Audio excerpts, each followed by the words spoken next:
Anak, alas 6 pa lang ng umaga, papasok ka na ng opisina, gulat na tanong ni Isabelita, nang mapansin ang kanyang anak na si Maria Clara na abala sa pag-check ng bag nito, nakabihis na tila handang-handa sa isang malaking laban. Nako, ma, oo. Marami akong naiwan na trabaho kagabi. Kailangan kong matapos ang lahat bago mag 8 AM ngayon, paliwanag ni Maria Clara, ang kanyang boses puno ng determinasyon at pagkabahala. Iya, baka nakakalimutan mo na, ikaw ang CEO ng kumpanya. Hindi mo kailangang pumasok ng ganitong kaaga. Jesus, Mary Esep, sabi ng kasambahay natin, halos alas 12 na ng hateng gabi ka na umuwi. Umuwi ka lang dito para maligo at magbihis, tapos pasok ka na naman sa opisina, bulalas ng ina, ang kanyang tono puno ng pag-aalala at pagmamalasakit. Ma, kailangan nating manatiling numero 1 sa industriya ng kosmetiko. Ang kompetisyon ay lalong tumitindi. Ayokong maungusan tayo ng mga kalaban kaya kailangan kong gawin ito, kailangan kong tutukan ang negosyo natin, sagot ni Maria Clara, ang kanyang mga mata nagliliyab sa dedikasyon. Iya, puro trabaho na lang ang nasa isip mo. Wala kang social life, kaya hanggang ngayon, wala ka pang boyfriend. Kinain ka na ng trabaho, reklamo ni Isabelita, ang kanyang boses puno ng pagkabahala para sa kaligayahan ng kanyang anak. Maya-maya, tila nagising ang ama na si Alfredo sa usapan ng mag-ina. Oh, iya, bakit nakabihis ka na? Pupunta ka na ba ng opisina? 6 AM pa lang tanong ng ama, ang kanyang tono puno ng pag-aalala.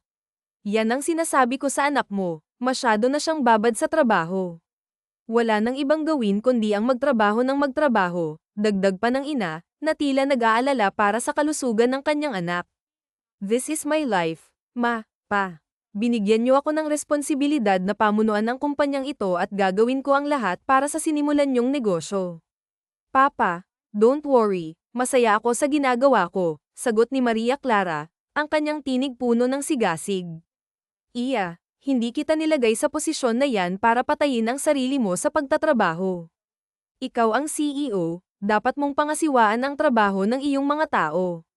Naniniwala ako sa kakayahan mo, kaya hindi mo na kailangang masyadong magpakahulip, sabi pa ni Alfredo, ang kanyang boses puno ng pagmamalasakit. I love my job, pa. I love what I'm doing. Okay lang ako, don't worry, nakangiting sagot ni Maria Clara, na tila naglalaman ng lakas ng loob. Iya, hindi ka na bata. I enjoy mo ang buhay mo. Lumabas ka kasama ang mga kaibigan mo, mag-unwind ka paminsan-minsan, suhestyon pa ng kanyang ina. At Maria Clara, ikaw lang ang kaysa isa naming anak. Bago naman kami lumisan ng mama mo, bigyan mo naman kami ng apo, pakiusap ni Alfredo, ang kanyang tono puno ng pag-asa. Paano tayo bibigyan ng apo wala ngang boyfriend, sabad naman ni Isabelita, na tila nagtataka. Bamantong hininga si Maria Clara, narinig na kasi niya ang mga pangaral na ito mula sa kanyang mga magulang. Halos araw-araw siyang sinesermonan ng mga ito. Paano nga ba naman, totoo naman ang sinasabi ng kanyang mga magulang. Nabuhay yata si Maria Clara para lamang magtrabaho. Halos sa kumpanya na lang nakatuon ang buong atensyon niya. Halos wala siyang kaibigan, bilang lang sa daliri, at higit sa lahat, never pa siyang nagkaroon ng love life. Paano nga ba naman? Bata pa lang siya, nabuo na sa kanyang isipan na balang araw siya ang mamumuno sa kanilang kumpanya.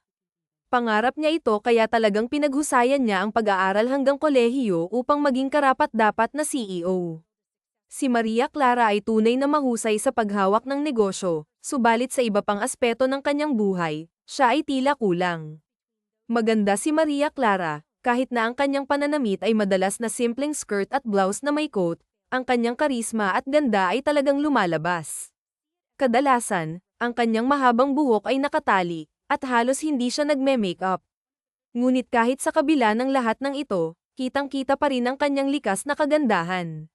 Sa edad na 28, wala siyang boyfriend, isang katotohanan na labis na ikinababahala ng kanyang mga magulang. Sila'y patuloy na nangungulit sa kanya na huwag masyadong magpakalulong sa trabaho at sana'y magdesisyon siyang magkaroon ng kasintahan. Ngunit matigas si Maria Clara, wala sa kanyang bokabularyo ang salitang boyfriend, asawa, anak, o relasyon. Ang kanyang focus ay tanging sa trabaho, negosyo, at kumpanya lamang. Pang-ilang beses ko na bang narinig ang mga pangaral nyo na yan, Mama, Papa? Hindi ba kayo nagsasawa? Alam nyo naman ang isasagot ko sa inyo. Wala akong plano na mag-asawa at magkaanak. Ang baby ko ay ang kumpanya. Iyan ang magbibigay sa atin ng kasiyahan kapag mas lumago pa ang negosyo, tugon ni Maria Clara, ang kanyang tinig puno ng determinasyon. O sige, mauna na po ako ha. Dugtong pa niya sabay halik sa pisngi ng kanyang mga magulang bago siya tuluyang umalis sa mansyon. Pagdating ni Maria Clara sa opisina, hindi na siya nag-aksaya ng oras. Kaagad niyang sinimulan ang kanyang mga gawain. Masinsinan niyang binabasa ang lahat ng dokumento sa kanyang harapan bago niya ito pirmahan. Maraming mga files ang kanyang pinagdaraanan, at madalas niyang minamarkahan ang mga ito ng cross-out na nangangahulugang hindi niya gusto ang nakasulat. Maingat niyang sinusuri ang bawat letra. Ayaw niyang may makalusot sa kanya, kaya naman madalas siyang tawaging the Super OC CEO.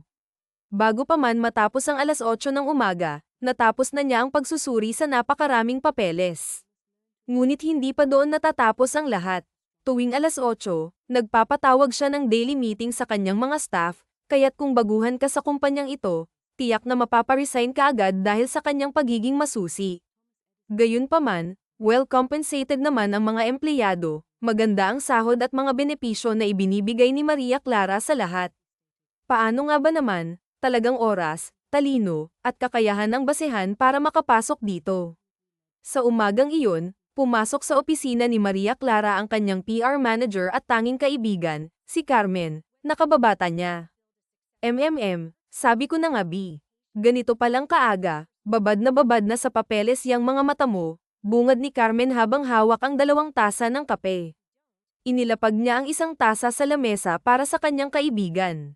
Mag-coffee ka nga muna. Tumawag sa akin yung mama mo, hindi ka pa daw nagbi-breakfast, napailing-iling na sabi ni Maria Clara. Hanggang dito talaga sa opisina may mga mata sina mama at papa, no?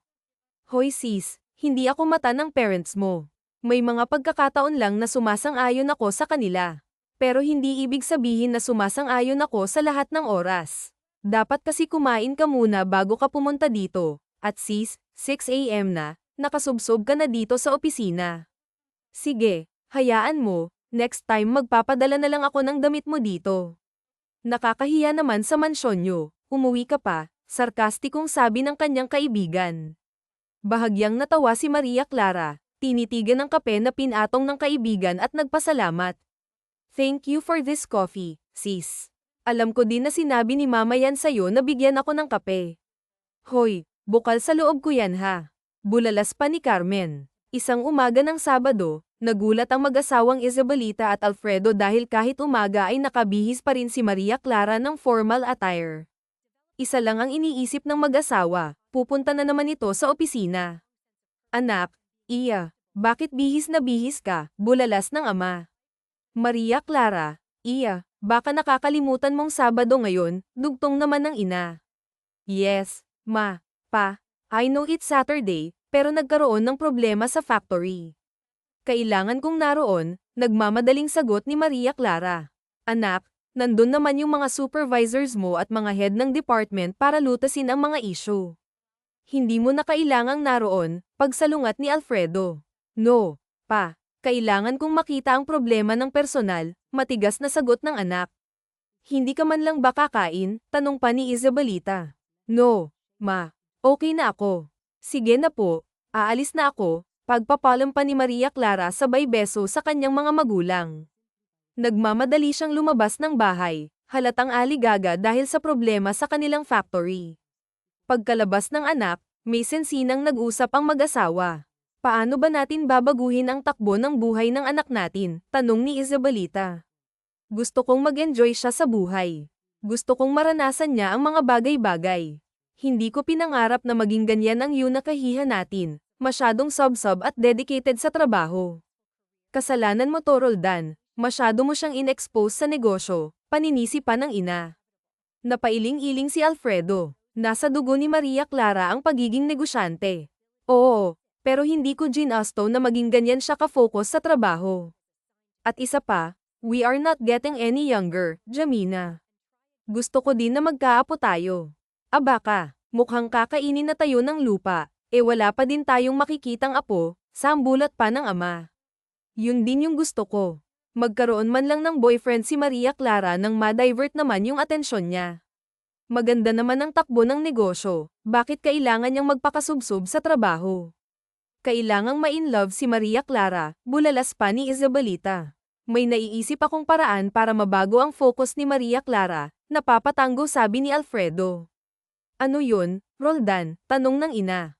Dahil masyado siyang tutok sa negosyo at sa kanyang posisyon, tatanggalin natin sa kanya ang kanyang mana kung hindi siya makakapag-asawa ngayong taon, mariing suhestyon ni Alfredo.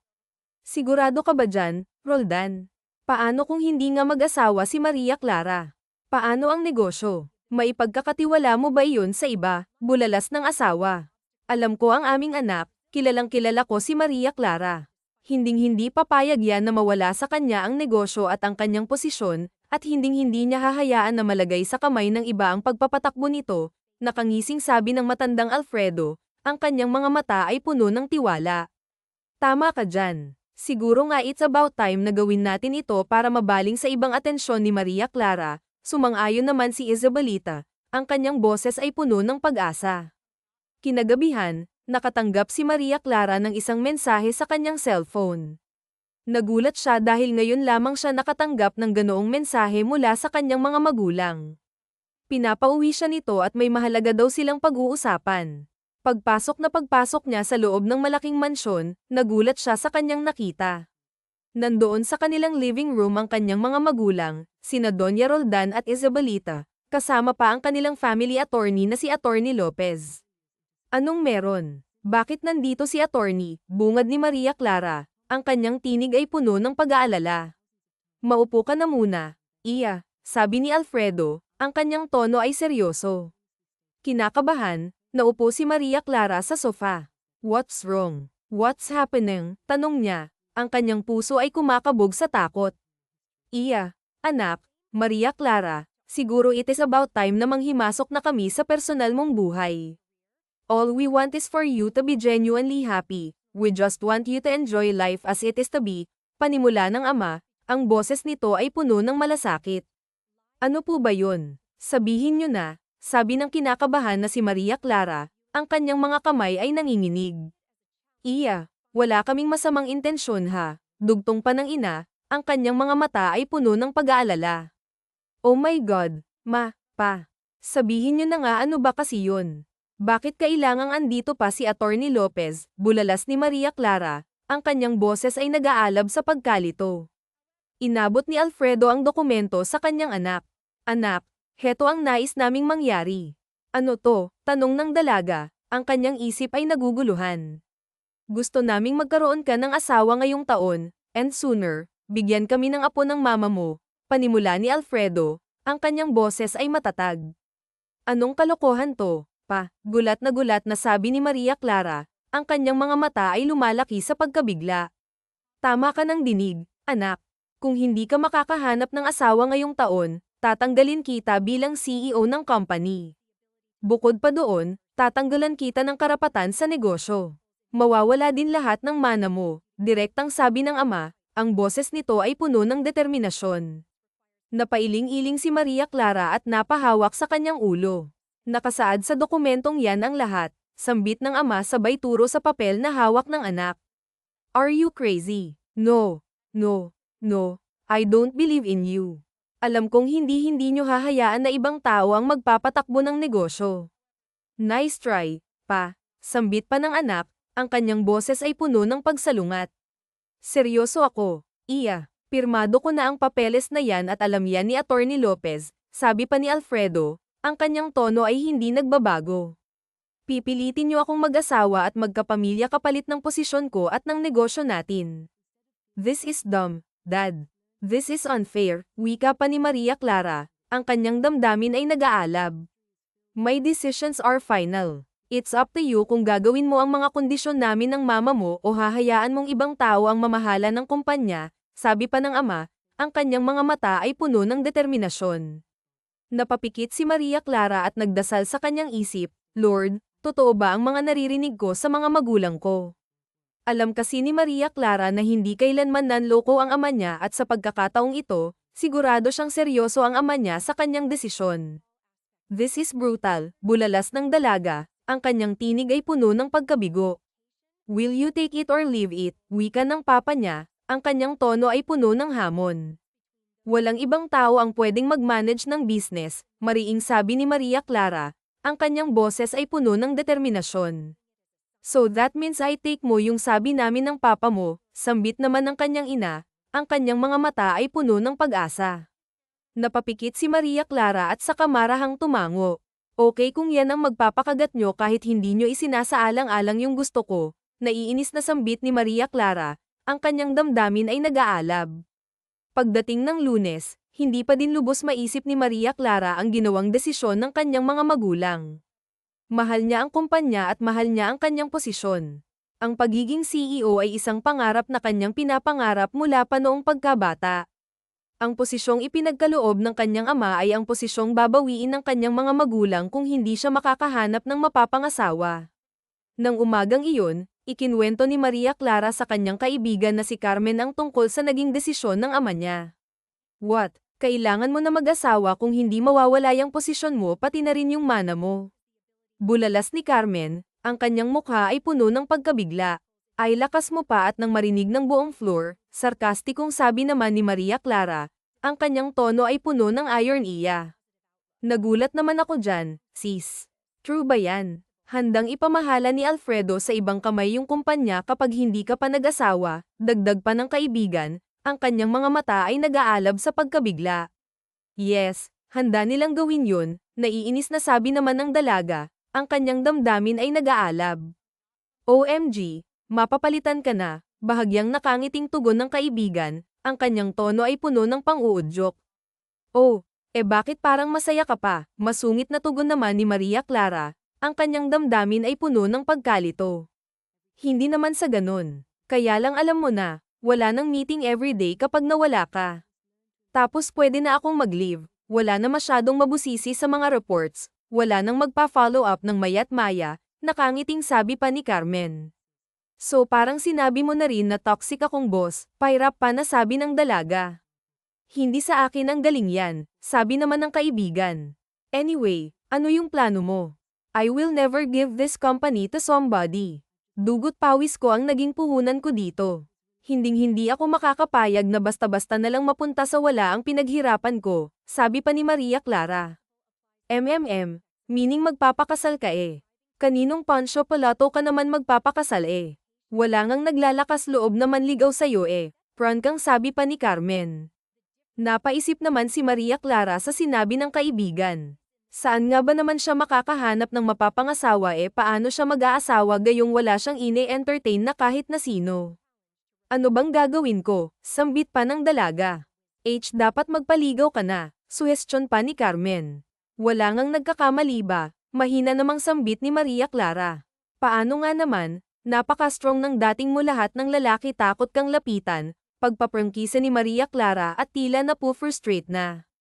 Ako bahala sis hahanapan kita ng mapapangasawa, nakangising sabi ni Carmen.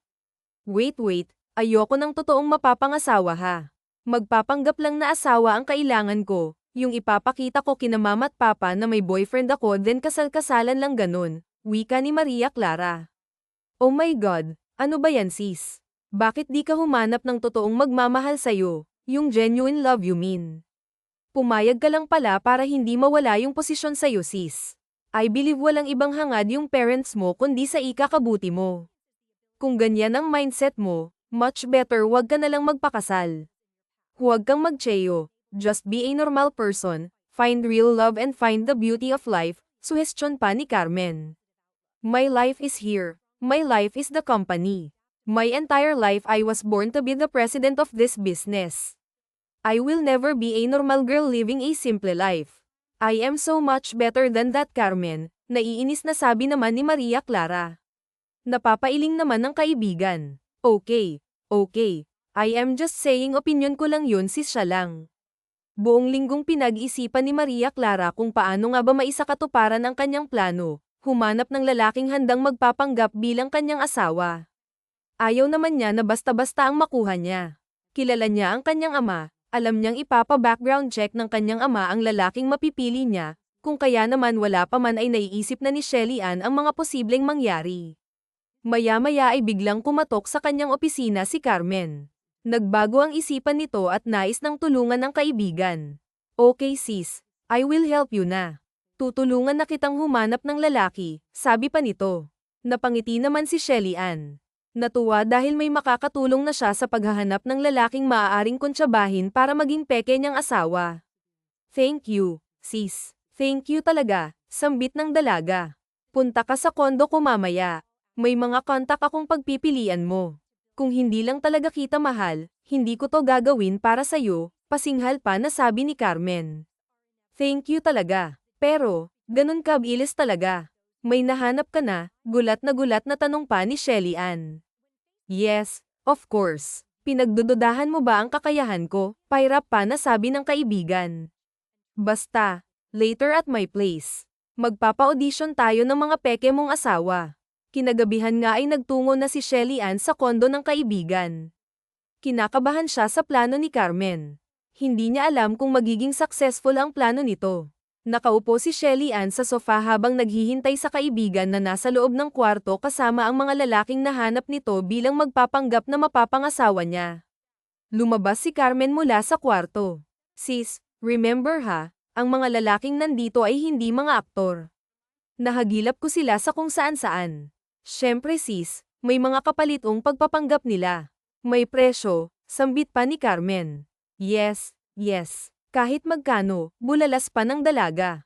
Okay, mabuti nang clear tayo. So sis, ikaw na ang baalang mag-decide sa mga lalaking nasa loob ng kwartong yan ha. Kung sino yung bet mong maging peking asawa in the future, wika pa ng kaibigan habang lumalakad papalapit sa pinto ng kwarto. Binuksan niya ang pinto at saka tinawag ang unang lalaki. So, our first gentleman is a salesman, meet George, sambit ni Carmen sabay labas ng lalaki. Unang tingin pa lang ni Shelly Ann ay napailing na kaagad siya. Though maayos naman ang itsura nito at mukhang matino, ngunit hindi ito ang hinahanap ni Shelly Ann. No, agad. Hindi mo man lang pinagsalita sis, nagulantang pa na sabi ni Carmen. Sorry George, pilit ngiting sabi ni Shelly Ann sabay kumaway sa lalaki. Napakamot ulo naman ang salesman at saka nagpaalam na umalis. Napailing-iling si Carmen sa naging reaksyon ng kaibigan. Okay. Next gentleman naman, tinawag niya ang sumunod na lalaki. Meet Lucas, a freelance model. Lumabas ang matangkad na lalaki na talaga namang napakagwapo. Hi Shelly Ann. Pinagmasdan lang ni Shelly Ann ang lalaki mula ulo hanggang paa. Kumunat ang noo niya at saka nagsabing, Hi Lucas. Sorry, no, thank you, bye, prangkang sabi niya. Shelly Ann, ayaw mo to. Diyos ko. Ang choosy mo ha, bulalas pa ni Carmen.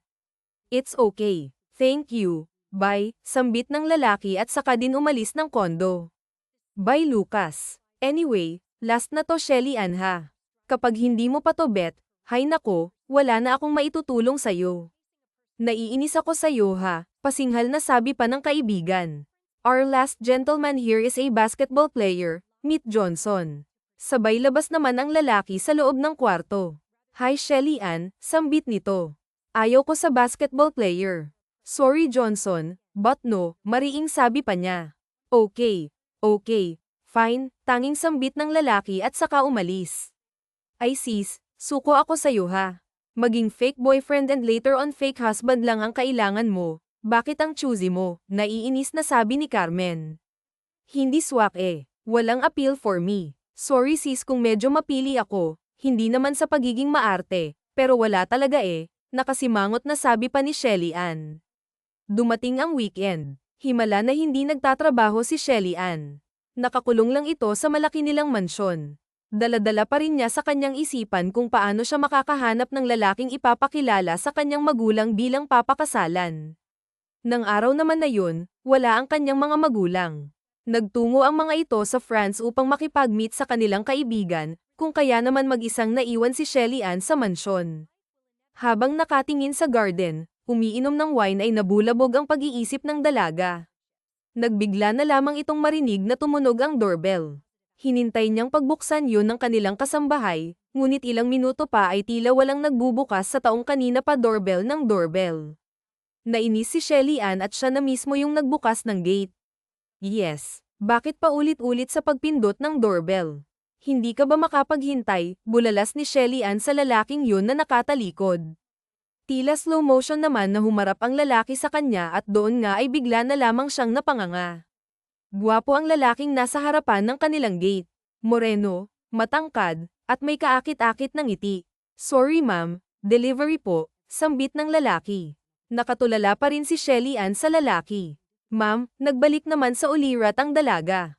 Delivery. Para kanino? Shelly Ann Gonzalez po, wika ng lalaki. Ako yun. Wala naman akong pinapa-deliver. Ito po yung materials for cosmetics. Dito ko na daw po ay deliver dahil gusto nyo daw po na makita agad ang mga samples, sabi pa ng lalaki.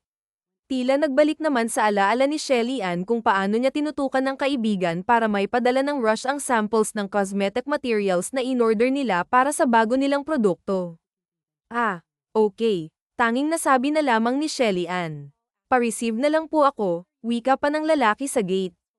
Inabot ni Shelly Ann ang box na yun at pinirmahan ang papel na yun. Sa pagkakataong ito, nais ng lakasan ng dalaga ang loob niya. Ang lalaking ito ang nais niyang magpanggap bilang kanyang fake boyfriend. Ito nga ang hinahanap niya. Siguradong sigurado na siya. Anyway, ano pala yung pangalan mo? Kinakabahang tanong ni Shelly Ann. Leonard po. Leonard San Miguel, pagpapakilala ng lalaki sabay abot ng kamay nito. Marahang inabot ni Shelly Ann ang malambot na palad ng lalaki. Anyway, kilala mo naman na siguro ako, since sa akin naman yung porcelain na to, pagsusungit pa ni Shelly Ann. Leonard, can I invite you inside? Ha, ma'am, kung ano man po yung iniisip nyo, hindi po ako ganon. Bawal po yan, napapailing pa na sabi ng lalaki. Hindi kita ra-rape no. May proposal lang ako sa'yo Leonard, business proposal, tugon naman ni Shelly Ann. Anong pong proposal? Pagtataka naman ni Leonard. Come in, i-discuss ko sa'yo, sabi pa ng dalaga. Pumasok ang dalawa sa malaking bahay na iyon. Nagtungo sila sa living room area at saka pinaupo si Leonard sa magandang sofa. Ano po ba yun ma'am? Tanong ni Leonard. Pinipressure ako ng parents ko to get married. Ayoko ng ideya na yun, pero kapag hindi ako nagpakasal ngayong taon, mawawala yung pwesto ko at ang company. CEO ako. Tatanggalin nila ako sa pwesto kapag hindi natupad yung kondisyon ko. So, naguguluhang tanong ni Leonard. I want you to be my fake boyfriend. And later on to be my fake husband, diretsang sagot ni Shelly Ann. Nagulat naman si Leonard sa pagiging prangka ng dalaga. Don't worry Leonard, I will pay you. Babayaran kita, at kapag naikasal na tayo, maghihiwalay din tayo. Once nakapirma na ang papa na hindi niya ako pwedeng palitan bilang CEO, sabi pa ni Shelly Ann. Napaisip naman ang binata sa proposal ni Shelly Ann. Kailangan na kailangan niya ng pera ngayon. Pinagmasdan niya ang dalaga. Maganda naman ito at very sophisticated pa. Ma'am Shelly Ann, maganda naman po kayo. Bakit kailangan niyo pang maghanap ng lalaki? Wala po bang naliligaw sa inyo? Paglalako na tanong ni Leonard. Wala, prangkang sabi ng dalaga. May tibo po ba kayo? Muling tanong ng binata. No, mariing saad ni Shelly Ann. Ah, sorry po, pagbawi naman ni Leonard. Name your price. 1 million, bulalas ng dalaga. 1 million lang, sabi ng dalaga. Napakunot noon naman si Shelly Ann. PHP 5 million, alok niya. PHP 2 million, sagot ng lalaki. Laki naman ang mata ni Shelly Ann. PHP 10 million, muling alok niya. Deal, pagtatapos ni Leonard. Napalunok naman si Shelly Ann sa narinig mula sa lalaki. Agad-agad na pumayag ang lalaking iyon sa kanyang alok. Pagkaraan naman ay tsaka lamang napagtanto ni Shelly Ann ang kanyang naging desisyon. Ni hindi man lang alam ang background ng lalaking inalok niya. Ni hindi man lang alam ang iba pang detalye nito. Basta ang tanging naisip lamang niya ay ang lalaking ito, si Leonard ang nais niyang maging asawa, peking asawa. So what should I do? Tanong ni Leonard. Nagulat naman si Shelly Ann sa biglaang pag-i-English ni Leonard dahil ang alam lamang niya ay delivery man ito. Napaihit ng ulo si Shelly Ann. Leonard, delivery man ka lang ba talaga? I mean, dapat alam ko ang background mo right? Syempre, for sure, tatanungin ako ni mama at papa. Tatanungin din ako sigurado kaya dapat alam ko, sambit niya. Tinitigan ni Leonard ang mga matang yun ni Shelly Ann na puno ng mga tanong. I am actually the owner of the cosmetic materials na in-order nyo. Startup company kami, kaya very thankful ako na sa akin kayo nagtiwala na kumuha ng materials. I personally wanted to deliver these items to you para din makapagpasalamat dahil big deal sa amin ang pag-o-order nyo, paglalahad ni Leonard. Nagulat si Shelly Ann sa pinagtapat ni Leonard, kung kaya naman ibang-iba ang postura nito at kung paano ito makipag-usap sa kanya. I personally like your materials, quality, and at the same time affordable, tanging sambit niya. Kung gayon, may company ka naman pala. Bakit kinagat mo yung proposal ko? Pagtataka pa ni Shelly Ann, 10 million is 10 million. Sa katulad ng kumpanya ko na nagsisimula pa lang, napakalaking bagay ng 10 milyon. It will go a long way, tugon naman ni Leonard. And bilang pasasalamat na din sa'yo, I also want to help you sa problema mo. Thank you, tanging sambit ng nauutal na si Shelly Ann. So paano magiging script natin? Nakangiting tanong ni Leonard. Pagkatapos nga ng tagpong yun ay nagsimula ng magplano ang dalawa para sa gagawin nilang pagpapanggap. Kailangan nilang mapaniwala sina Alfredo at Isabelita na magkasintahan sila. Kailangan maging kapanipaniwala ang pag-iibigan nila. Nang araw na iyon ay nagkita ang dalawa sa isang coffee shop. Hayun nga at kanina pa naroon si Leonard, hinihintay si Shelly Ann. Nang dumating ang dalaga ay bigla na lamang itong napatingin sa suot nitong relo. Usapan natin 8 p.m, tanong ni Shelly Ann. Yes, tugon ni Leonard, 7 p.m pa lang nga, kunot noong tanong ng dalaga. And yet, andito ka na din, masayang sabi naman ng nakangiting binata. Well, I'm always isang hour early, sambit naman ni Shelly Ann. And so I am, tugon naman ni Leonard. So, ano bang plano natin? Are we going to tell your parents that I have a very successful company? No, you don't have to. Sabihin mo ang totoo na may startup company ka.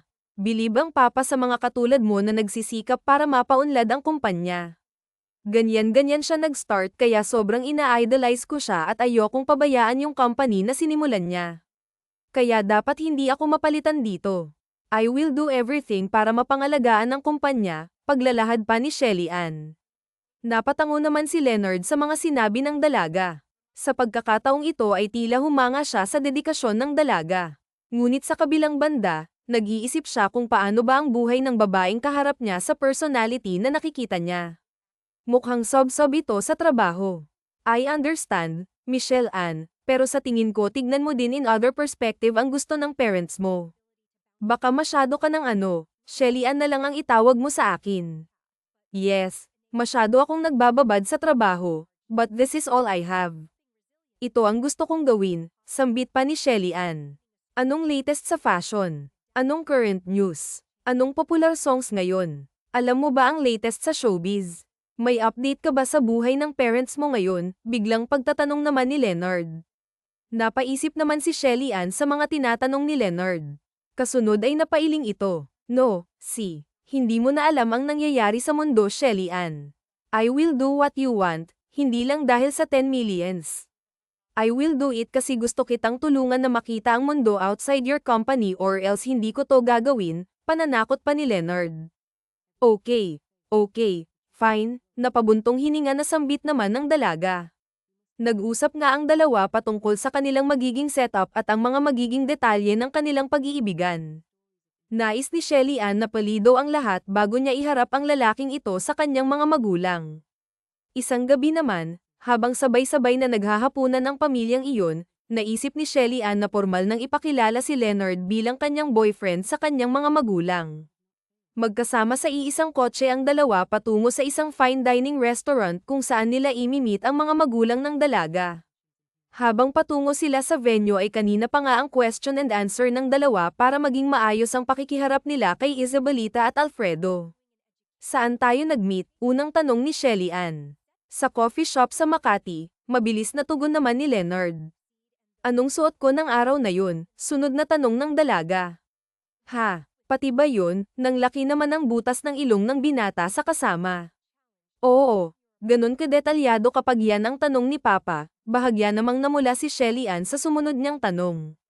Marahang nilinggan ni Leonard ang dalaga. Hindi lang po maganda ang anak nyo sa panlabas, maganda din po ang puso niya, sinserong sabi pa nito. Tuluyang namula si Shelly Ann at pilit na umiwas ng tingin.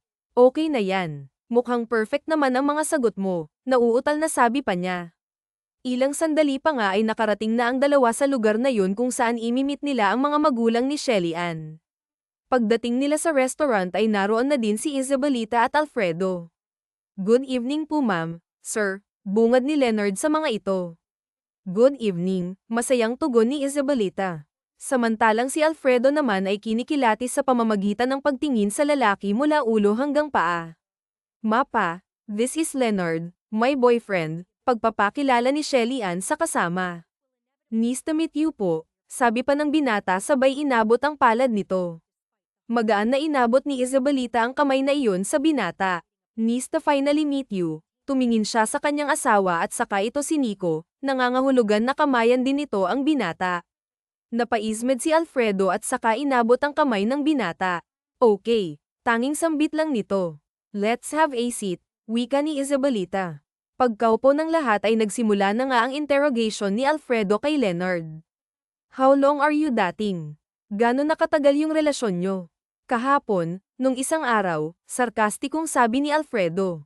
Napatirik naman ang mata ni Shelly Ann sa sinabi ng papa niya. Actually, we have been dating for almost a year now. Next month po anniversary na namin, pagsisinungaling pa ni Leonard. Ha, how come na hindi namin alam yan, bulalas pa ni Isabelita. Tahimik lang naman sa isang sulok si Shelly Ann. Ayaw na niyang dagdagan pa ang sinasabi ni Leonard dahil baka hindi mag-alay ang mga lumalabas sa kani-kanilang mga bibig. Masyado po kasing abala si Shelly Ann sa work. Same din po sa akin, and we understand each other naman po. Nagkikita kami kapag may free time, nakangiting sabi pa ni Leonard. Free time. Kapag tulog si Shelly Ann, doon lang siya nagkaka-free time eh. Saan kayo nagkikita? Sa panaginip, pang-iinis pa ni Alfredo. Bahagya naman itong natawa sa sinabi ng ama ni Shelly Ann. Tumingin si Leonard sa halatang kabadong si Shelly Ann. Masyado po talagang malihim ang anak nyo. Minsan nga po binibiro ko siya kung kinakahiya niya ba ako. We see each other every time nagpapalam siya sa inyo na may aasikasuhin siya sa planta o kaya babalik siya ng office, pagtutuloy ni Leonard. You mean last Saturday, nung sinabi ni Shelly Ann na pupunta siya ng factory. Ikaw talaga ang sazen niya. Gulat na tanong ni Isabelita. Napangiti naman si Leonard at saka tumango. Opo. Maya-maya naman ay marahang hinawakan ni Leonard ang kamay ni Maria Clara na nakapatong sa lamesa. Nang laki ang mga mata ng dalaga at may kuryenteng umakyat sa kanyang katawan. Mabilis ang pintig ng kanyang puso at pinapawisan siya. Tumingin sa kanya si Leonard at tumango. Sa mga tingin na iyon naman ay tila nakakampante si Maria Clara, mga tingin na nagsasabing, okay lang yan, Shell. Napalunok ang dalaga bago nagsalita. Actually, ayokong isipin nyo na may boyfriend ako, kaya lang sobrang kulit nyo kasing dalawa kaya ayan, pinaalam ko na sa inyo na may boyfriend ako. Kunot noon naman ang matandang lalaki. Hindi pa rin siya naniniwala sa mga sinasabi ng dalawa. Anong trabaho mo, Leonard? Masungit na tanong ni Alfredo. May startup company po ako, mga cosmetic materials. Yes, it is a new company, but I believe the sooner or later magiging malaki din po ito, tugon naman ni Leonard. Cosmetic materials. Baka naman kaya mo niligawan si Shelly Ann ay dahil may hidden agenda ka sa kanya. Alam mo naman siguro kung anong negosyo na meron kami, punong-puno ng noo na sabi pa ni Alfredo. May intensyon po for Shan ay walang halong panloloko. Mahal ko po siya, hindi dahil may hidden agenda ako. Minahal ko po siya hindi dahil CEO siya, minahal ko po siya dahil sa kanyang pagkatao, tugon pa ni Leonard. Napatango naman ang matanda sa sinabi ni Leonard. If you don't mind, alam mo ba ang birthday ni Maria Clara? Pagtatanong pa nito. May 17, 1996 po. Paborito niyang color is black. Mahilig siya sa ice cream, especially kapag stress siya. She was class valedictorian mula elementary hanggang high school at cum laude din naman sa Harvard University nung college. Napatango naman si Roldan. Anong nagustuhan mo sa anak ko? Bamantong hininga si Leonard. Bukod po sa napakaganda ng anak niyo, may mabuti din po siyang puso. Hindi po nakikita ng iba dahil sa pinapakita niyang strong side dahil siya ang CEO, But deep inside she's sweet, she's kind and wala po siyang hinaanggad kundi ang kabutihan ng iba. Hindi ko lang po basta nagustuhan si Shelly Ann, mahal ko po siya, madamdaming paglalahad ni Leonard. Alam naman ni Shelly Ann na hindi totoo ang binibitawang salita ng binata, ngunit tagos na tagos sa kanyang puso ang lahat ng iyon. Kinikilig siya at hindi niya moari kung ano ba itong kanyang nararamdaman. Halos mapatili naman si Isabelita sa kilig. Talaga ba? Ay ho, ang sweet mo naman pala kay Maria Clara. Sa mga katagang iyon naman ay tila nakumbinsi na si Alfredo sa pekeng relasyon ng dalawa. Bamaling ito sa kanyang anak na kanina pa namumula. Ikaw iya, parang si Leonard lang yung expressive sa relasyon nyo. Wika pa ni Alfredo. Mahal ko po si Leonard. Siya lang ang nakakaintindi sa akin kahit lahat ng tao ay hindi ako nauunawaan. He's the first person na nakikinig sa akin, nauutal na tugon naman ni Maria Clara. Pinisil ni Leonard ang hawak nitong palad ng dalaga. Ma'am, sir, bungad pa niya. Ano ka ba? You can call us tita and tito for now, singit pa ni Isabelita. Ngumiti naman si Leonard. Binitawan nito ang pagkakahawak sa palad ni Maria Clara at may dinukot sa bulsa. Tito, tita, I want you to witness the special event, panimula ni Leonard. Lumingon ito sa mukha ni Shelly Ann na bakas ang pagtataka. Isang maliit na box ang dinukot nito sa bulsa at binuksan ito sa harapan ng dalaga. Maria Clara, I want you to be my forever. Gusto kong maging parte ng kaligayahan mo pati na din ang kalungkutan mo. I will never allow you to be alone again, Shelly Ann. Will you marry me? Madamdaming tanong ni Leonard. Nanlaki ang mga mata ni Maria Clara. Wala sa plano ito. Wala pa sa plano nila na ngayon yung gabi na ang magaganap na pag-aalok niya ng pekeng kasal. Gayunpaman, tila kumbinsido naman si Shelly Ann sa eksenang iyon. Ramdam niya ang kilig na kanina pa niya pinipigil. Ganito pala ang feeling ng pag-ibig, sa isipan niya. Ganito pala ang feeling ng inaalok ng kasal. Iya. Tinatanong ka ni Leonard, sabi pa ni Isabelita. Nagbalik naman sa ulirat si Maria Clara at nahimasmasan. Yes, of course. Papakasal ako sa'yo, Leonard, tugon pa niya. Marahang sinuot ni Leonard sa daliri ni Shelly Ann ang singsing na iyon. Nag-aalinlangan naman si Leonard kung hahalikan niya ba ang dalaga. Kapag hindi naman niya iyon ginawa ay siguradong magdududa ang mga magulang nito. Kung kaya naman naglakas loob siyang hagkan ang mga labi ni Shelly Ann. Napapikit naman si Shelly Ann nang biglang lamapat sa kanyang mga labi ang malambot na labi ni Leonard. First time ito, ang unang pagkakataon na mahalikan siya sa labi. Nakakakiliti, nakakakilig, para bang may kuryente na gumagapang sa buong katawan. Hindi niya maintindihan, pero pakiramdam ni Maria Clara ay nasa alapaap siya ng mga sandaling iyon. Pagsingit naman ni Alfredo nang mapansin na ilang segundo na din na hinahalikan ni Leonard ang anak. Biglang bumitaw si Leonard sa pagkahalik sa dalaga. Tinitigan niya ito sa mga matang marahang dumidilat, gumiti siya at saka nagsabing, pasensya na po, masaya lang po ako. Pinigil naman ni Shelly Ann ang kanyang itik, ngunit halatang halata naman sa kanyang itsura ang kasiyahan ng mga sandaling iyon. I'm so happy for the two of you, especially for you, Maria Clara. Pag-usapan na natin sa susunod ang kasal, ha? Tapos bigyan nyo na kami agad ng apo, nananabik na sabi naman ni Isabelita. Napailing naman si Shelly Ann sa tinuran ng kanyang ina. I hope di mo to ginagawa para lang sa posisyon, iya. Dahil kapag nalaman ko na pinagluloko nyo lang kaming dalawa ng mama mo, alam mo na ang mangyayari, pagpapaalala pa ni Alfredo. Bamaling din ito kay Leonard at nagsabing, pati sayo, pati ikaw madadamay. Papa, dapat maging masaya nga ba ito? Ikakasal na ito, naman ang matagal mo nang hinihintay ba? Pagtataray pa ni Shelly Ann. Huwag po kayong mag-alala, hindi po namin kayo niloloko ni Maria Clara. Mahal na mahal po namin ang isa't isa, tito, tita, pagsingit naman ni Leonard. Nako, ay ho, mama at papa na lang din yung itawag mo sa amin. Kanina okay lang yung tito at tita. Ngayon ay kakasal na kayo, aba. Dapat mama and papa na din yung tawag mo sa amin, masayang sabi ni Isabelita. Napangiti naman si Leonard. Sige po, mama, papa, sabi pa niya. Pagkaraan ng mahalagang tagpo na iyon ay naisipan naman ni Shelly Ann at Leonard na mag-usap sa isang parke. Grabe yung eksena mo kanina, ha?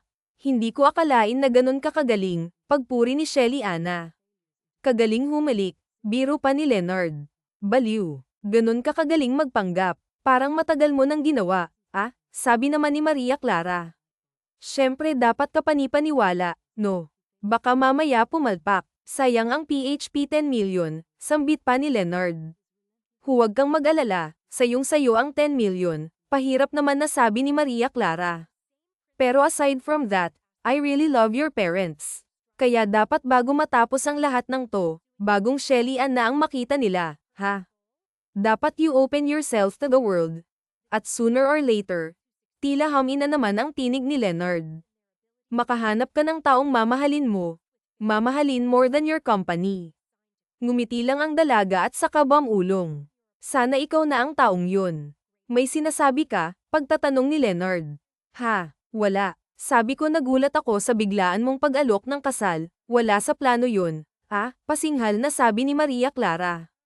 Ayaw mo bang mas mapabilis? Tsaka sayang yung moment eh. Nakuha ko na yung loob ng mama mo kahit medyo hesitant pa yung papa mo, sabi pa ng binata. Okay lang, at least okay ka sa kanila. Okay na yang si papa, feeling ko nakuha mo naman yung loob niya. So next step tayo, kasal, saad ng dalaga. But before we get married, I mean fake wedding, gusto ko sana magkapalagayan muna tayo ng loob, Shelly Ann. I mean no personal attachment, purely business para lang mas maging kampante tayo sa isa't isa, pakiusap pa ni Leonard. Naukit naman sa isip ni Shelly Ann ang sinabi ng binata na, no personal attachment. Meaning walang mai-inlove, pero parang salungat nga ang nararamdaman ng dalaga. Dahil parang unti-unti nang nahuhulog ang loob niya sa binatang kailan lamang niya nakilala. Walang problema sa akin, sao ba?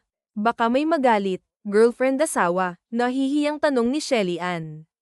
Napatawa naman si Leonard. Girlfriend, asawa, wala, no, walang nagkakamaling pumatol. Ang gwapo-gwapo mo tapos walang pumapatol, sao, bulong ni Maria Clara. Ha, may sinasabi ka ulit, pagkumpirma ni Leonard sa narinig. Wala, ang sabi ko choosy ka siguro, pagsisinungaling ng dalaga. To be honest with you, naging busy din ako sa business at pagtatayo ng business ko. Hindi ko talaga naisip ang ganyang bagay. Happy na din naman ako as single, tugon naman ni Leonard. Ba't mo naman natanong yan? Ah, wala, syempre mahirap na, no. Kung may girlfriend or asawa ka pala, baka mamaya sumabit pa tayo, sabi pa ni Shelly Ann. Napangiti naman si Leonard. So tomorrow, may tayo. Pasyal-pasyal lang, suhestyon ng binata. Sure. After work, tugon ng dalaga. Okay. 5 p.m. tomorrow, sabi ni Leonard. No. 9 p.m., pagtanggi ni Maria Clara, 9 p.m. Ayan ka na naman eh, nagpapatalo ka na naman sa trabaho. 5 p.m. bukas, dadaanan kita sa office mo para sure ako na 5 p.m. ka lalabas, deal, wika pa ni Leonard. Napahirap na lamang si Shelly Ann ngunit sa loob-loob niya ay masaya siyang niyaya siya ng binata. Sige na nga. 5 p.m., nakangiting sabi pa niya. Yan, dapat lagi kang ganyan, pagpansin ni Leonard. Anong ganyan, pagtataka ni Maria Clara. Ganyan, yung ngumingiti, mas lalo kang gumaganda at bumabata kapag nakangiti ka. Gawin mo yan madalas, ha, wika pa ni Leonard. Sige na. Mauna na ako. Sobra na yung pagiging bolero mo, sanggal pa ng dalaga. Kinabukasan, katulad nga ng kanilang napag-usapan ay nagkita nga ang dalawa. Tulad ng sinabi ni Leonard, sinundo niya si Shelly Ann sa office nito. 4:00 pa lamang ng hapon ay naroon na siya. Nandoon siya sa may lobby at naghihintay sa dalaga. Hindi naman maiwasan ang mga empleyadong nandoon na tignan at pag-usapan si Leonard. Lalo na chinichismis na agad ng kanilang receptionist na ang hinihintay ng lalaking iyon ay si Maria Clara. Mas lalo pang naging interesado ang lahat kay Leonard. Paano nga naman ay may daladala pa itong bouquet of flowers para kay Maria Clara. Kumari pa naman ng takbo si Carmen patungo sa office ni Shelly Ann na naroon at abalang-abala sa pagbabasa ng mga dokumentong nasa harap nito. Hindi na nga nagawang kumatok pa ni Carmen sa pinto at dumiretso na lamang ito sa pagpasok sa room ng kaibigan. Sis, malandi ka din pala. Ba't di ka nagkukwento sa akin, bulalas ni Carmen. Napakunot noon naman si Shelly Ann sa tinuran ng kaibigan. Ha? Anong sinasabi mo? At ganyan talaga kaimportante ang sasabihin mo kaya hindi mo nagawang kumatok, pasinghal pa na sabi niya. Masyado ka talagang mysterious, friend. May lalaki sa lobby. Hinihintay ka, sambit ni Carmen. Yes, that's Leonard, ang may-ari ng kinuhanan natin ng cosmetic materials. Why? Tanong ni Maria Clara. Hindi lang siya business partner, no? Jowa mo na, no? Bulalas ni Carmen. At saan mo naman nakuha yung idea na yan, Carmen? Pagtataka ng dalaga. Sis, may dala-dalang bouquet of flowers. Siguradong para sa'yo yun, sambit pa ng kaibigan. Nanlaki naman ang mga mata ni Maria Clara at palihim na kinikilig. Ayan, lahat ng tao dito sa floor pinagtitinginan siya. This is the first time na may lalaking naghihintay saw na may pabulaklak, sis. I'm so happy for you, masayang sabi ni Carmen. Pagkarinig ni Maria Clara ay mabilis naman itong kumilos. Kinuha ang salamin at chinek ang itsura nito. Kinuha ang lipstick sa bag at bahagyang nilagyan ng kanyang labi. Pagkatapos ay kinuha ang coat at ang bag. Hoy sis, kaibigan ko lang yun. Ikukwento ko some other day ang gusto mong malaman, tugon naman ni Shelly Ann. Hay nako, ewan ko saw. Kung friend yan bakit para kang sinilihan sa puwet at hindi ka na mapakali dyan, pagpansin pa ng kaibigan. Hay ewan ko saw, sige na mauna na ako ha. May lakad pa kami ni Leonard, nagmamadali namang lumabas doon sa room na yun si Maria Clara at pinuna ang mga usisero niyang mga staff. Masaya na kayo may bago na kayong pagchichismisan. Business partner ko yang nasa labas at hindi ko boyfriend. Now get back to work, paliwanag pa niya. Nag-atubili namang kumilos ang mga empleyado at nagsibalikan sa kanilang mga cubicle. Paglapit naman ni Shelly Ann kay Leonard ay pinuna niya ito. Ba't naman may dala ka pang bulaklak? Mas lalo tayong napag-usapan ng mga staff ko niyan pabulong na sabi ng dalaga. Ayaw mo yun. Mas maraming magpapatunay na boyfriend mo nga ako, sambit ni Leonard. Bamaling si Leonard sa mga nag-uusisa empleyado. Huminga siya ng malalim. Guys, I am Leonard and I am your boss boyfriend. Malakas na pagsambulat ni Leonard sa mga staff na nakatingin. What are you doing? Biglang kinurot ni Shelly Ann ang tagiliran ng binata. Ouch! Para alam nila na may boyfriend kang hot na tulad ko, biro pa ni Leonard. Ang kapal mo ha, halik ka na nga, sabay hinayla ni Shelly Ann ang binata. Hayun nga at namasyal ang dalawa. Naglibot sila sa Novaliches, sa Santa Rosa, sa May Laguna. Ito ang first time ni Shelly Ann na lumabas ng ganoon. Masaya siya dahil this time wala siyang ibang iniisip, walang nakabinbin na papeles na dapat pirmahan, walang client meeting, walang business presentation. Ang nasa isip lang niya ay kasama niya si Leonard na handang maging fake husband niya. Hindi niya alintana kung may presyo man ito, basta ang alam niya ay masaya siya sa mga sandaling iyon. Ang ganda pala dito, no? Bungad ni Shelly Ann. Ginabi na nga tayo Maganda din sana maglibot dito kapag araw pa, tugon naman ni Leonard. Okay lang naman kahit gabi, nag-e-enjoy naman akong mamasyal, sabi ni Maria Clara. Masayang naglakad-lakad ang dalawa sa park habang panay ang pagbibiro ni Leonard kung kaya naman walang humpay din ang pagtawa ni Shelly Ann. Nasundan pa ang paglabas-labas ng dalawa. Dinala ni Leonard si Shelly Ann sa mga lugar na hindi pa nito napupuntahan, sinama sa mga activities na hindi pa nagagawa ng dalaga tulad ng wall climbing, naghikaw din sila ng mga fun run at naglaro sa amusement parks. Gabing yun nga ay nasa isang sikat na theme park ang dalawa. Namumutawi sa mukha ni Maria Clara ang lubos na kagalakan dahil kasama niya si Leonard. Walang dull moments, lahat masaya lang, tawanan, biroan, kain sa labas, kwentuhan, light situations but very memorable. Ito nga ang mga bagay na kulang kay Maria Clara, mga simpleng bagay na nakalimutan niyang i-enjoy, mga simpleng bagay na hindi niya nararanasan, kung kaya naman laking pasasalamat niya dahil nakilala niya si Leonard, ang lalaking bumago ng kanyang perspective sa buhay. Pagkaraang sumakay ng dalawa sa roller coaster ay panay ang iyakan pa ng dalawa. Grabe ka, mas malakas ka pang sumigaw kaysa sa akin. Akala ko ba sanay kang sumakay dyan, sambit ni Maria Clara habang panay ang hampas kay Leonard dala ng kagalakan. Oo, sanay na ako sumakay dyan pero nung bata pa ako. Ayoko na ulitin yan. Nahilo ako. Parang humiwalay yung kaluluwa ko sa katawan ko, wika pa ni Leonard. Natatawa ako sa facial expression mo kanina habang nakasakay tayo. Hindi mapigil ni Maria Clara ang pagtawa dahil sa naalala niya ang tila pinipitpit na luya na itsura ni Leonard habang nakasakay sila sa roller coaster. Bigla namang sumeryoso ang mukha ng binata. Masinsinan siyang pinagmasdan ang mukha ni Maria Clara. Sincere and genuine look. You look more beautiful when you laugh, Maria Clara. Please keep it that way. Sinserong sambit ni Leonard. Tila naging conscious naman si Maria Clara sa tinura ng binata. Namula siya at tila nahiya. Ang ganda ng mga mata mo habang tumatawa, Maria Clara, dagdag pa ni Leonard. Leonard, maraming salamat ha dahil binuksan mo yung mundo para sa akin. I never expected na ganito palakas Aya na bukod sa apat ng sulok ng office ay may iba pa palang mundo na pwede kong galawan. Masaya ako dahil tinuro mo sa akin kung paano I enjoy yung mga bagay-bagay, kahit gaano man ka-simple. Thank you from the bottom of my heart, madamdaming tugon naman ni Maria Clara.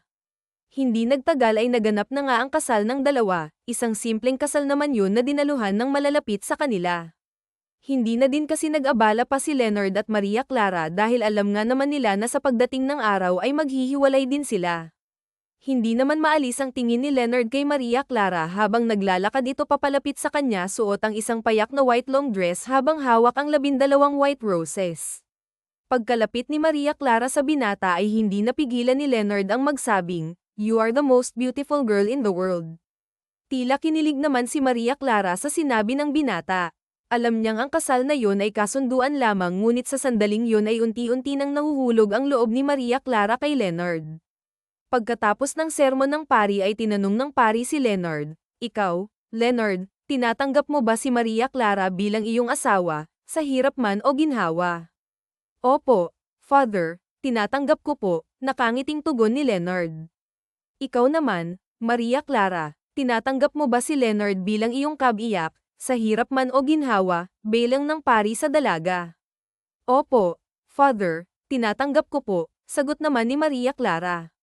Kung walang tumututol sa kasalang ito, I now pronounce you, Leonard and Maria Clara, husband and wife.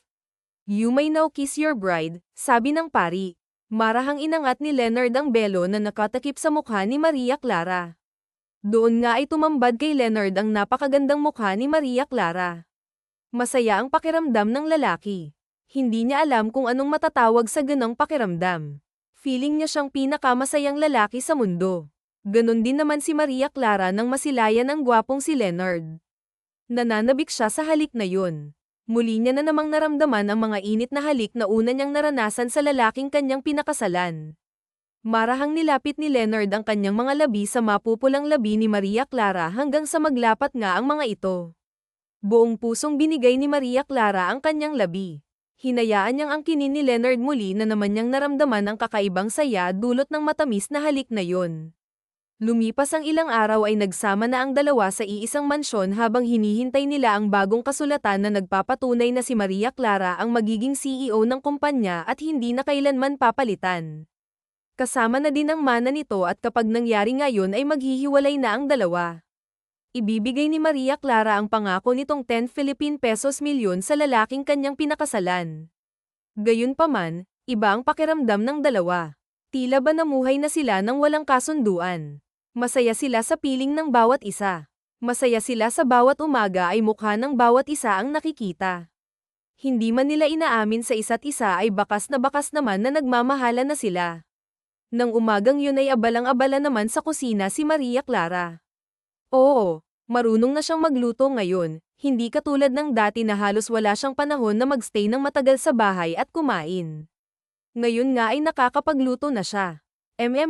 Nagluto ka, bungad ni Leonard nang makita ang mga pagkain na nakahain sa lamesa. Nakangiti namang sumagot si Maria Clara, "Yes, nagluto ako ng breakfast natin bago tayo pumasok sa kanya-kanya nating office." "Ang sweet naman ng asawa ko," malambing naman na sabi ni Leonard. Kinilig naman si Maria Clara sa sinabi ng asawa. Lumapit ang lalaki sa kanya at marahang niyakap mula sa likuran. "Okay bang yakapin kita?" Tumango lang si Maria Clara. Maya-maya naman ay nilapit ni Leonard ang kanyang labi sa leeg ng asawa. Naramdaman naman ni Maria Clara ang init ng bawat hininga ng asawa. "Okay lang ba na halikan kita?" bulong ni Leonard. Muli namang tumango si Maria Clara. Pagkatapos ay nananabik namang hinalikan ni Leonard ang leeg ng asawa. Nadarang naman si Maria Clara sa kakaibang sensasyon na yun. Humarap siya sa kanyang asawa at sa kanya inagaw ang labi nito. Hinalikan niya ang malambot na labi ni Leonard hanggang sa pareho na silang nadala sa init, nadala sa nagbabagang sitwasyon, nadala sa nag-aalab nilang mga puso. Simula noon, malaki ang pinagbago ni Maria Clara. May work-life balance na siya. Pumapasok siya sa office ng alas 8 at umuuwi ng alas 5. Minsan nga ay nakakahanap din siya ng free time para makasamang mag-lunch si Leonard. Naging masaya na si Maria Clara pagkatapos ng kasal. May dahilan na siya upang umuwi ng maaga. Nananabik siya sa bawat araw na makita ang lalaking pinakasalan niya. Tama nga ang mga magulang niya. Ito ang kulang sa buhay niya, ang ma-in love. Ang maging masaya outside the company. Hindi niya pinagsisisihan ang sandaling yun, ang sandali na makilala niya si Leonard. Alam nilang pareho na ang kasalang yun ay base lang sa napagkasundoan nilang dalawa, ngunit habang tumatagal ay mas lalong lumalalim ang pagtitinginan nila. Hindi man nila nasasabi personally ang salitang, I love you, pero kitang-kita naman sa kanilang mga kilos ang tunay nilang nararamdaman para sa isa't isa. Isang Sabado, dumating sa kanilang bahay ang mga magulang ni Maria Clara kasama nilang muli ang kanilang family attorney dala-dala nitong importanteng dokumentong iyon. Naroon sila sa living area ng bahay habang nakaupo sa sofa. Like what I promised, ito ang kasunduan natin. Inabot ni Alfredo kay Maria Clara ang dokumentong yun, yan ang nagpapatunay na ikaw na ang magiging CEO ng company hanggang kailan mo gustuhin. Kasama na din dyan ang mamanahin mo. Hindi naman alam ni Maria Clara kung ano ang mararamdaman niya ng mga sandaling yun. Ito na kasi ang magwawakas ng pagsasama nila ni Leonard. Ito ang hudyat na matatapos na ang kasunduan nila. Bakit parang hindi ka masaya, Iya? Ito naman ang gusto mo, diba? Pag-aalala naman ni Isabelita. Okay lang ako, Maria. Thanks po. Hindi may pintang tugon ni Maria Clara. Malaki ang nakita kong pagbabago sa'yo, Iya. Nagre-reflect lahat ng ginawa mo sa trabaho at buhay mo, and we are happy dahil sinunod mo kami. Hindi ba mas masaya kapag hindi lang puro trabaho ang inaatupag mo? Sabi pa ni Alfredo at saka ito bumaling kay Leonard. Maraming salamat dahil dumating ka sa buhay ng anak namin. Salamat po for raising Maria Clara. Salamat po sa inyo dahil kung hindi dahil sa inyo, hindi ko din po makikilala ang pinakamasipag, pinakamapagbigay. Tila pananamlay ng dalawa. Dapat masaya sila pareho dahil secured na ang posisyon ni Maria Clara bilang CEO samantalang si Leonard naman ay makukuha ang pangakong 10 milyon, ngunit lungkot ang nararamdaman nila pareho. Hindi sila masaya na ito ang huling mga sandali na magkasama sila. Naglakas loob si Leonard na lapitan si Maria Clara na noon ay nasa veranda habang umiinom ng wine, halatang malalim ang iniisip. Maria Clara, can we talk? Marahang sabi ni Leonard. Napalingon naman si Maria Clara sa kanya at pilit ang ngiti. Nangilid ang mga luha niya habang pinagmamasdan ng lalaki na papalapit sa kanya. Leonard, finally tapos na. Finally, malaya ka na. Ita-transfer ko na sa bank account mo yung pinanggako kong 10 million Philippine pesos. Leonard, thank you ha. Thank you for bringing out the best in me. Thank you dahil pinakita mo sa akin ang ganda ng mundo, kung paano maging masaya at kung paano magmahal. Tuluyan nang naiyak si Maria Clara. I hope magkita pa din tayo sa future at sana sa muli nating pagkikita ikaw pa din yung kalog at masayahing Leonard na nakasama ko.